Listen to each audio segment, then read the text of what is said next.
Okay, we were just rehearsing the mirror stage and the production of the ego. And we want to get to something core here. It's not just that your sense of self is always split between the part of you that feels like the fragmented baby, the discombobulated, in other words, that feels like you're a mess all the time, and the part of you that aspires to be something different, that imagines yourself in a different place, that has a lot of ego, egos that are other alter egos, you might say, that are ideal, that are perfect, better than you, that you might still become. We're always torn between these two things. How we feel, which is usually like a fragmented body, and how we think others are, which is coherent beings. Everybody else always seems to be having more fun than us. So you can think of it along fear of missing out. FOMO is a good example of this. On social media platforms, it's really typical for people to be scrolling through and seeing everybody else having a great time, looking their absolute best, right? Because you're not going to post a picture of you looking terrible on Instagram. You're going to post a picture of you looking your best, eating the best meal, not the slop you had for breakfast, but the fancy dinner that you made that night. Now, when you see that all the time and your whole feed is full of people having their best day, looking their best, wearing their best outfit, having their best meal, it's easy to think, God, man, everybody else is having a great time, living a great life, and here I am eating this slop, looking at Instagram on the toilet, wearing the pajamas I've been sleeping in for the past 6 days. You see what I'm saying? It's easy to live a fragmented, split up life. That's how we are. So the split subjectivity that Lacan is pointing to on 286 is important. His subjectivity will remain split. This is one way that we get the Lacanian notion of the split subject. More complicated is how language participates in and really affects that splitting. Here we're seeing it at the level of the imaginary, at the level of the ego function. More important to this for Lacan right now is that fragmented body part.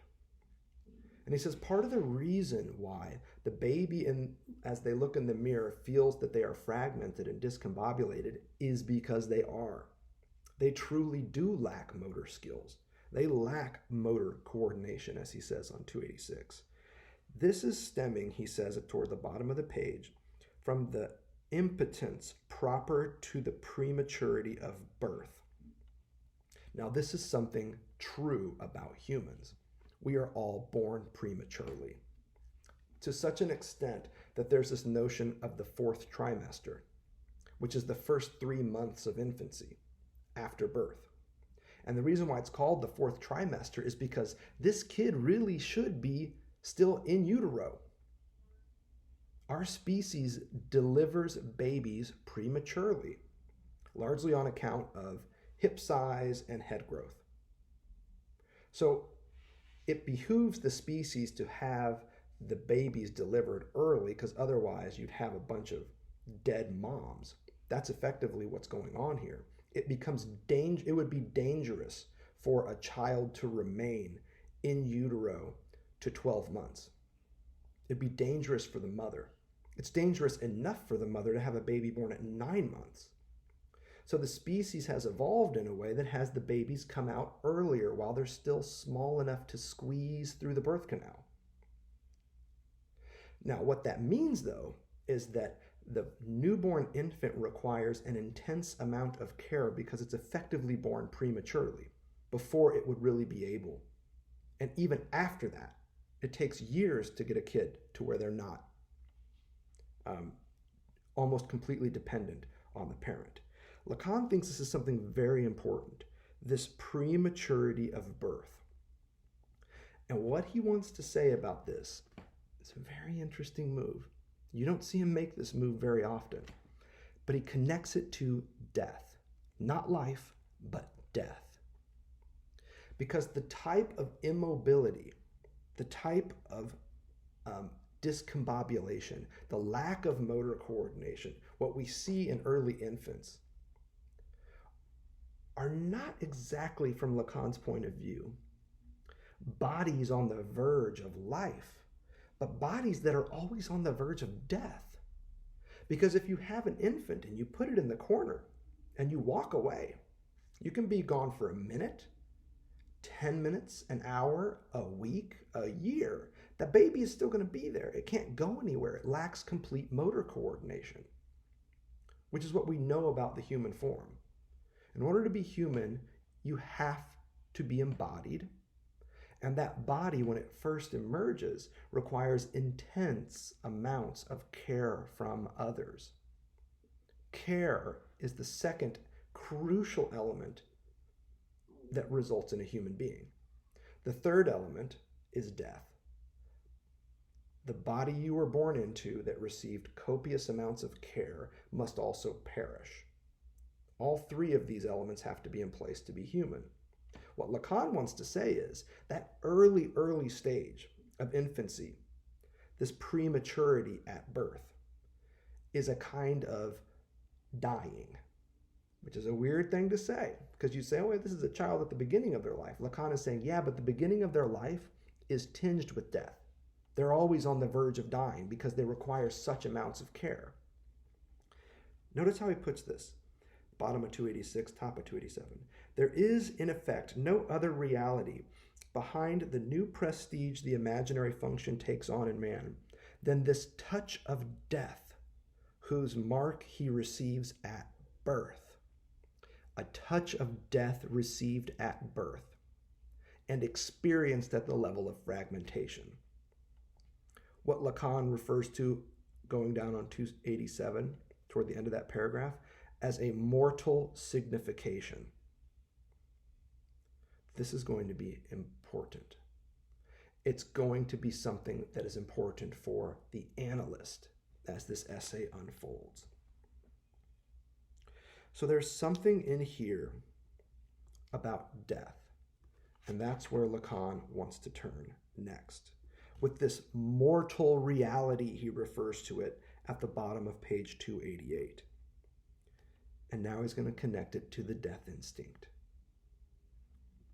which conditions the illusions of narcissism, as I showed earlier, whose effects can be found anew in a brilliant form in the results considered by Balint to be those of an analysis carried to its full term in an ego-to-ego relationship. Now, we don't need to focus too much on that other stuff, but we do need to focus on this mortal reality. And this shift Lacan is making from the fragmented body that we all experience when we're initially born, and how that body is tinged with death, or as he puts it again on page 287, touched with death, with a mortal signification, the mortal reality, the reality of mortality, you might say, which is that it will eventually come to an end. So at the beginning of life, human life, there is always the touch of death. Why? Because we know that is where life ends, where it tends. Embodiment, care from others, but no matter how good the care you receive from others is, death still follows. Now, what is the state of death that Lacan is referring to? Well, what is it to be dead? It is to be immobile. You would lack all motor coordination were you dead. It is a state of ultimate repose, passivity, calm.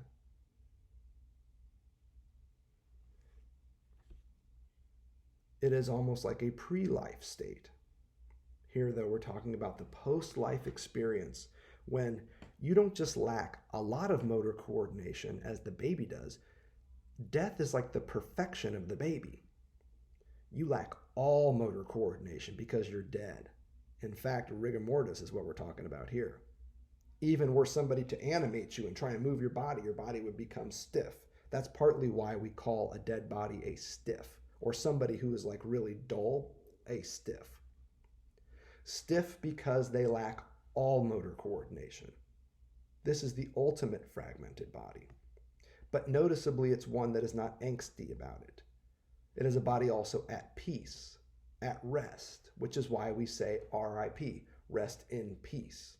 The type of rest that we're talking about here is one where all motor coordination has passed, which is also suggested at the level of the child's impotence, their lack of power when they are born. Also noted on page 187, the experiences of impotence that have led to the formation of the ego. That's crucial. At the foundation of the ego's forming, there's not a feeling of power, but weakness, of impotence. In the middle of 287, an imaginary form which bears the seal, here he's talking about the ego, or even superimposed seals of the experiences of impotence by which this form has been shaped in the subject. Not shaping, shaped. The ego is formed out of the experience of impotence. It's a reaction and a defense, maybe even a resistance to the feeling of impotence. What we know, though, is that the ego is a resistance. Its function is to resist feelings of impotence, to compensate for them, usually overcompensate for feelings of impotence. So you can let your imagination go with this, and you can follow all the traces in language for this kind of stuff, even getting up to notions of ego death. The important thing here, though, is that the impotence that the ego guards against is always already on our horizon in the form of death. Because the mortal reality of complete lack of motor skill can't be ignored. And yet that's exactly what the ego tries to do. We can talk a lot more about this, but one of the ways that you can see this developing is, let's say, around plastic surgery. Someone's body starts to age. Now, an aging body is a body that's moving closer to death. Things that used to work, like your knees, your back, whatever, suddenly stop working that well. They don't work as well as they used to. You get injured and it takes longer to heal. Ask your parents about this stuff. They'll tell you all about this stuff. Ask any senior citizen and they'll tell you about what their latest ailment is. This absolutely is a real phenomenon. Every time the body breaks down a little bit, gets worn out, it becomes closer to death. And we know that. So the ego oftentimes, thankfully not all the time in everybody, but some people try and resist this. Now, what are some ways that an ego might resist the breakdown of the body and thus the trend towards death that is just natural to humans? Well, plastic surgery. Your face starts to sag, it gets a little wrinkly, Botox. Your butt starts to sag, gets a little wrinkly, implants. There are all these ways through cosmetics, through plastic surgery, that the ego clings to previous versions of ourselves. This is also somebody, let's say, on their dating profile. And you go to their page, you're checking them out, thinking about, oh, I like this person, they look cute, whatever. And then you go to meet them and you're like, oh my gosh, when were those pictures taken? Because the person I'm seeing now in front of me looks about 5 or 6 years older than the person that you're showing me online. This is classic ego stuff. Now notice, the image of you looking great that you post on your dating profile, that is your ideal ego.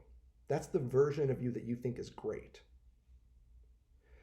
And it is a compensation that the ego maintains for the parts of you that you don't think are great, the parts of you that currently look different because you are many years older than when those pictures were taken. So you can see the splitting of the self that Lacan is talking about here. And the ego's job in compensating for feelings of inferiority, of impotence, of inadequacy, of discombobulation, all these feelings of fragmentation at the level of one's body. These are great examples of this kind of stuff happening, but it all amounts to this. It is a resistance to death, a resistance to and an attempt to veer off the path of mortality on which we all walk. Embodiment, care from others, and no matter how hard you resist, death follows. So as you're walking around, look for people and the things that they are doing to pretend like they're not aging. And remember, that those are always efforts to stave off death. Whether it's the plastic surgery, or the dyed hair, or the incredible cosmetics, or the new car, the new house, the new ex, all of these things that people get wrapped up in, that their egos get wrapped up in. Remember this, they are defenses against the only thing that necessarily happens in human life, which is that it passes into death. That's where we're going to turn next in this very important move that Lacan makes with the role of the analyst.